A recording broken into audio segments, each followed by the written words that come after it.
Hindi raw matanggap ng mga naulila ng extrajudicial killings ng Duterte administration na pinagmumukha ng biktima ngayon si dating Pangulong Rodrigo Duterte. Hindi rin daw sila kontento na si Duterte lang ang mananagot sa drug war. Nais silang panagutin din ng mga kasamahan ng dating Pangulo.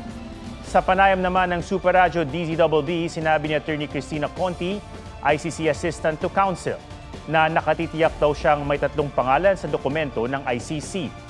Noon pa raw, sinisilip ng ICC na bukod kay Duterte, responsable rin ng mga dati niyang PNP chief na sina Senator Bato de la Rosa at retired Police General Oscar Albayalde.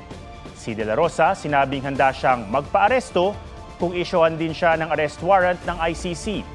Sinisika pa ng GMA Integrated News na makuna ng reaksyon si Albayalde. Magpaparesto ako pag may arrest warrant na. Paano ko entertainin nila doon kung wala ko sarado pa rin, hindi ko papasukin doon. Di ba? Hindi ko papasukin. So, kung meron, then ready ako. Huwag magpahuli sa mga balitang dapat niyong malaman. Mag-subscribe na sa GMA Integrated News sa YouTube.